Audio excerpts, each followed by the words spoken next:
Hey guys, Dino here, and welcome back to Portal 2 Part 7.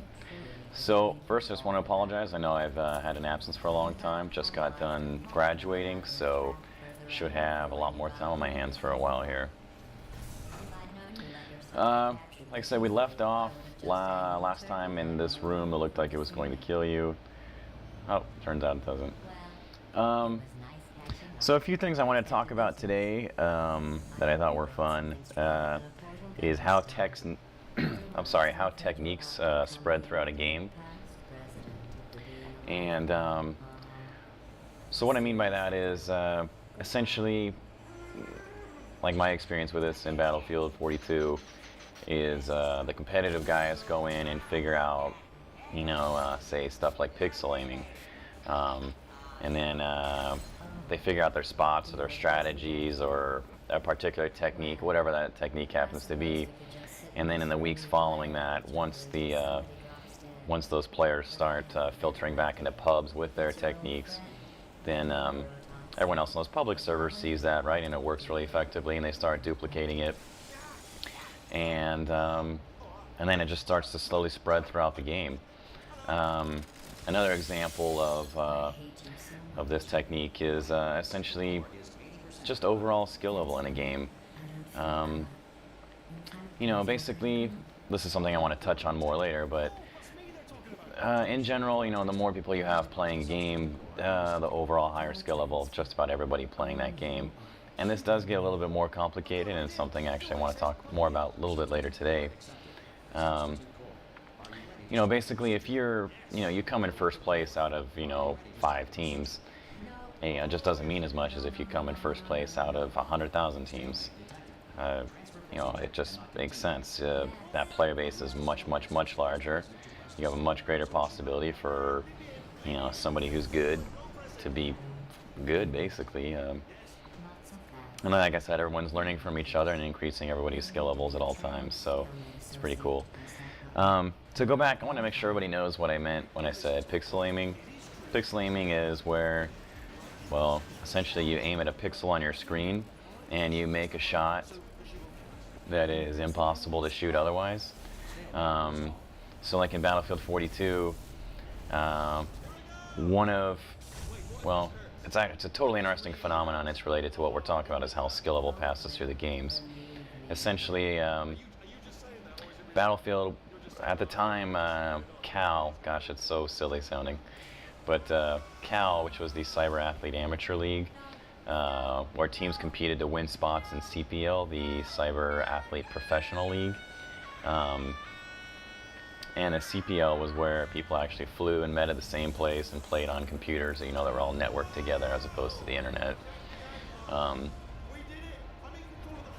Anyway, so Battlefield was announced that it was going to be at CPL, and this started this rush and frenzy to get people, any team that had left had come back, old players were coming back and mixing with the new.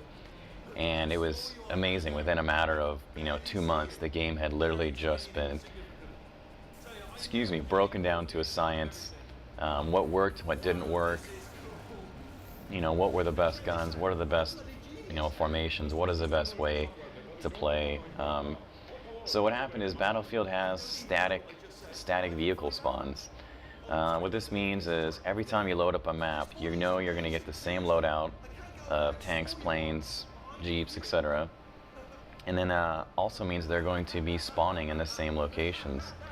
So the upside to this is it's easier to post some basic information on your guys' on whatever website team you play for and figure out a strategy for it. The downside to that is that because those vehicles not only spawn at the same amounts, which I think they probably should, but because they spawn in the exact same locations, you just opened up the possibility for pixel aiming. So before this big match, you get a buddy, you go into a private server, and he stands over at the Axis base, and you're at the Allies base, and you hop in the tank. You don't move the actual tank, you just move its turret. You aim in the general direction of the Axis base, and if you have an unobstructed path to their base, you get to fire over there, and your buddy tells you how close your shot is landing because you can't see it. and eventually you pick out basically a pixel in the sky. You can do this a number of different ways, whether it's just visual imagery. Some guys even like, put some tape or something like that on their monitors where they need to go. So yeah, then comes match day, you load into the server, whoever's closest to that tank basically spawns in and jumps in it, aims up at a certain part in the sky, fires over, and then the vehicles in their base are exploding, hopefully before they can even get in them. It's, obviously it's kind of a ridiculous strategy, and it takes a lot of the fun out of the game if you can't even get your vehicles. It's a combination of vehicles and bases. If you can't even get your vehicles out of the base. So, yeah, I think in general, the bases need some kind of either, I don't know, if they had cover over them, airplanes wouldn't work. But I think they need to just have some basic dynamic positions when they spawn in. That would more or less make that impossible, because pixel aiming really isn't fun. But that being said, it is such a huge advantage that you simply cannot ignore it. I've always been a big fan of like the philosophy that, if somebody's quote unquote exploiting a cheap tactic in a game, like, you can't necessarily blame them.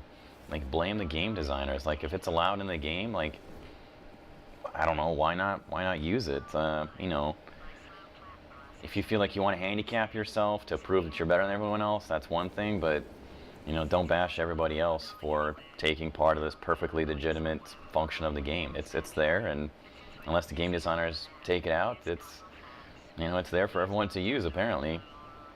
A good example of this is same thing going back to Battlefield 42. The designers had the bright idea at the time of making hangars where airplanes, well, they didn't spawn, they spawned outside of them, but they made them essentially the floor of them were vehicle repair stations. So the hangars are overlooking the airfield where the airplanes are spawning. What ended up happening was basically, airplanes were the single largest advantage you could more or less have on any map. Those people who had better pilots and were more well organized were going to win almost no matter what. But basically, you could take your tank or grab some vehicle, go over to the enemy base, hop on in their hangar, and it's continually repairing you. So as their team is fighting you off, you're getting your armor or your health, however you want to put it, and your ammo is constantly being refilled. And this is looked at as something of a cheap tactic, but at the same time, like, if you're interested in winning games, like, you're not cheating, you're not hacking, you're not even, I don't know if you're exploiting, like, you're just taking part of one of the game's mechanics. It would be a really simple fix for the game devs to go in there and tweak it so you can't repair like ground vehicles or any vehicles on there. But they never did, so shit, why not? Maybe eventually they did. To be honest, I can't remember now. Let's see here. So that was really interesting. So yeah, I've talked a little bit about the large and small populations of games. And I want to talk about something else that was really piqued my interest. And I was a little hesitant to want to mention it because I didn't want to necessarily offend anybody. But I've been a little surprised that the overall console base in general, to me, it seems like the overall skill level, I would expect it to be higher than what it is, I guess. So, earlier I was talking about how you have a lot of players, and it seems like the more players you have, the higher the skill level of everybody involved, because everyone's learning from each other, and, it takes more to stay at that same average level in, a field of, thousands of guys versus a field of 10 guys, you know what I mean? But that really hasn't been my experience. That hasn't been my experience thus far in consoles. The only reason why I'm mentioning this is just because I think it's interesting, and there's obviously something else going on to hold the skill level back. Because I feel like if console has a player base that's roughly, I don't know, anywhere from like 2 to 10 times higher than the PC base, depending on the game. So we're playing Portal 2, and I think I've mentioned this in a previous video. I believe Portal 2 for the PC only consisted of 10% of the sales. So, I mean, that alone should give you at least as far as Portal 2 is concerned, give you some sort of idea about the player bases that are out there. And once again, you know, it's no surprise people are preferring to play console games because you do not have to put up with all the bullshit that you do when you play a PC game. I'm just going to go on a tangent real quick. I have to. It's something I've encountered over the last few days. So as I mentioned, I told you guys I graduated, moved into a new place, have much better internet instead of this shitty school stuff, which is awesome. Anyway, so, oh, hold on, I lost my train of thought there. Oh God, yeah, I almost wish I had lost my train of thought now. So I'm trying to figure out, you know, where I'm going to put everything, where the computer is going to go, where the Xbox is going to go, you know, and then you end up with this wired versus wireless debate. So my current wireless card is basically a piece of shit on my computer. It's not picking up our router. Basically, it's my old wireless card is just kind of ghetto. So I figured I was going to get a new one, right? But you go to look up wireless cards, and man, there's so many different versions, and there's so many different price fluctuations, and there's different types, and you know, it's overwhelming. And then you go to a site like Newegg, which is a place to buy computer parts, and Newegg's fun because you get to read all the reviews of people who bought the stuff before you and talk about what they did with it, how it worked or how it didn't work. So it's a really useful tool. That being said, you get people saying all sorts of things, like they bought 2 wireless cards and they put them in 2 computers. One computer has piss poor performance while the other one has great. They swap out the cards and the issue follows the cards. Well, you know, I don't plan on buying multiple wireless cards, but what if how do I know that the one I have is a dud? Or how do I know it's not my computer? Like, how do you sort this stuff out? Not only that, but regardless of the card that I was looking at, just about everybody mentioned that there were huge drops in gameplay performance. So like wireless cards on PCs, I think tend to be better for things like casual web browsing, maybe even Netflix, stuff like that. But for whatever reason, you know, cards tend to be unreliable when it comes to game. And I know a lot of you guys are probably like, well, I use wireless and I use gaming, and you know, you might be right. It might work totally fine. It might work great. It might be the best thing out there for your position. But you know, comparing it to say wired components, like a wired component will not fail, and it will give you the fastest speed at all times. I mean, you're trading, you know, basically the fastest and most stable connection for maneuverability, basically. And if you don't need maneuverability, there's no reason to go wireless. Like, that being said, wires are a pain in the ass, and my Xbox is running a wireless thing right now, and it works perfect. But the difference is, like we've talked about, that the Xbox is optimized for that kind of stuff, and the PC isn't. It's just really, really, really frustrating, and you know, the more I play consoles, the more I see why other people do. It's just, there's so much less of a headache and stress related to, you know, putting in a game and simply just having it work. It's so nice. I really think the way PCs are built, like I mentioned before, is just counterintuitive to video games. Computers were built with word processing in mind, and over the years they become more and more powerful. So now that they can play video games and do it really well, but they're not optimized for video games. That's what consoles are. They're built with video games in mind first, and everything else second. And you know, we're slowly starting to see the transition of, you know, consoles morphing into computers. Right? They use the same hardware. I mean, they're essentially the same machines. It's just that one does video games. So I think, I don't know. I think if a console had mouse and keyboard support, that they would hands down, there would be no, well, the only reason to use a PC, as Bruce pointed out yesterday, would be porn. Basically porn and what? I'm trying to think of what else. Maybe writing a paper every now and then. Like, that would be it. Or multimedia, but multimedia is a really small niche.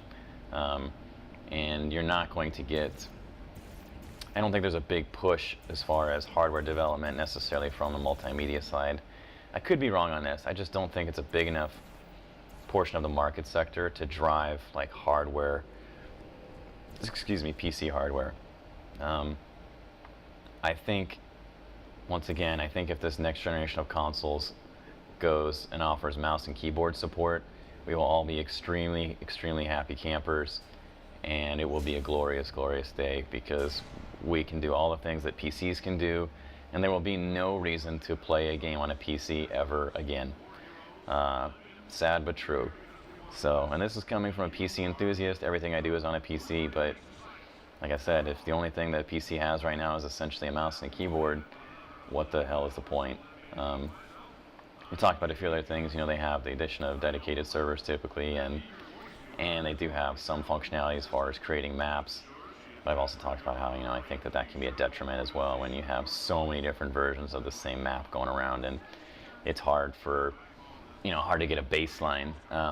It was nice to hear back from a few commenters as well who have experienced the same things playing, you know, CODBO on PC or Modern Warfare, whatever. So it's total clusterfuck, and it's not fun for anybody involved, especially if you're trying to get a good game going. So,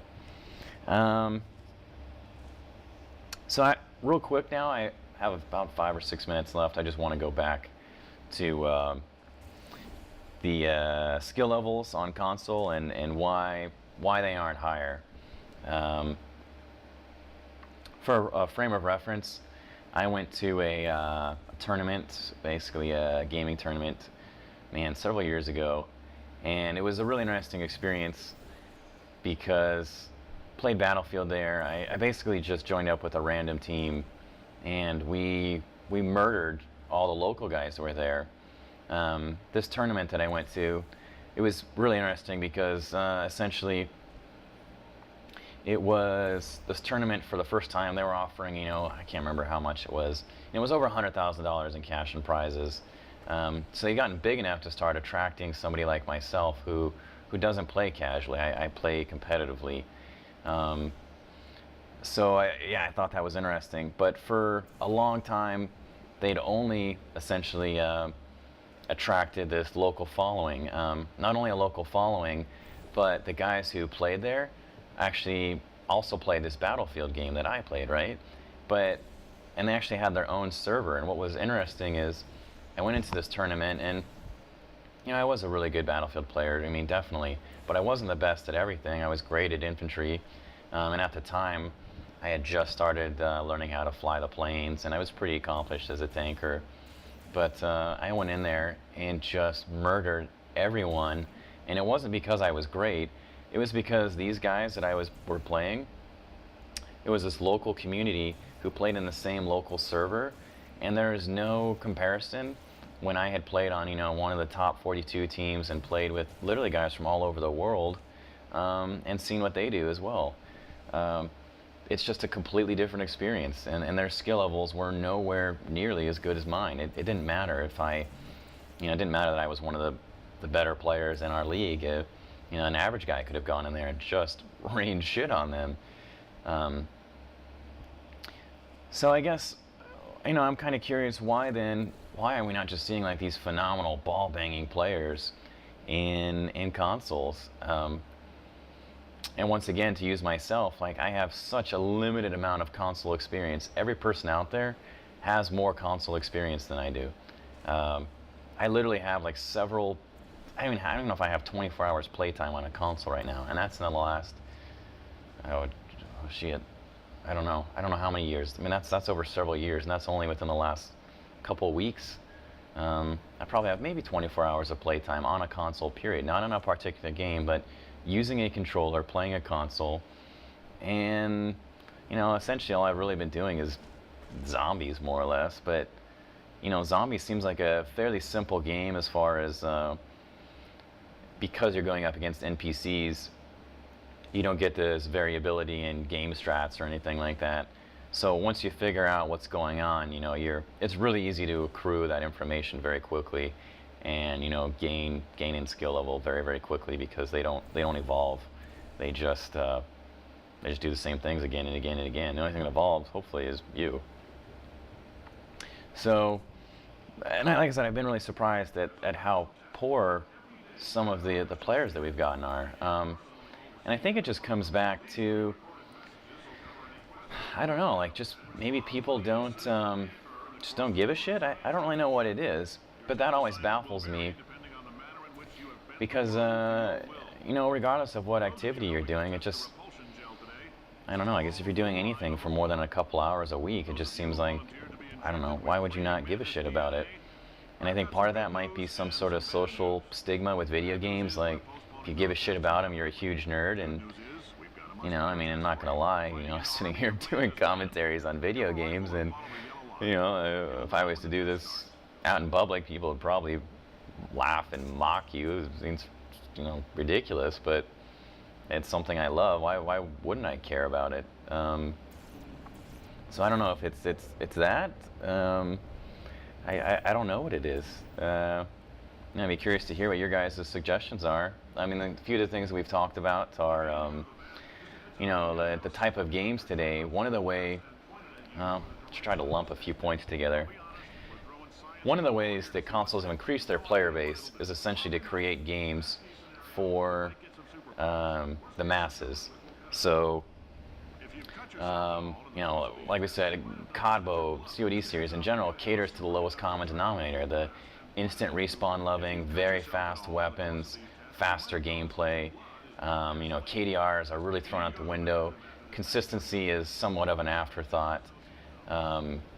Nobody really gives a shit about being consistent or seeing who's the best of the best every time. They just want to go in there and hopefully get a great round and rain shit on somebody once out of every 20, 30, 40, 50 rounds. Of course it's fun to call in an airstrike or chopper strike or whatever on some douchebags and get tons of kills scrolling by your screen. And although, to be honest, like, to me, what's not fun about that is, like, I can't do that every single round, and I don't know if I'm the best, and I don't consider myself to be the best until 9 or 10 out of 10 times I can go in there, and short of something absolutely crazy happening, like, I will dominate and I will destroy you. Like, that's I'm not saying that's happening to anyone. I'm just saying that's my mindset going into the game. Until I can do that, I consider myself a weak, inferior player, and I don't expect everyone to necessarily approach their games like that, but I'm just surprised that so many people seem to play with and just, I don't know, they just don't care if they win or lose. I don't know, that just blows my mind. Is that really, like, as simple as it is? I just can't imagine playing and not caring if I win or lose. Maybe it's something I need to work out. That just blows my mind. For a few seconds here, God forbid, I'll talk about the game. So we've entered into a next little section or area.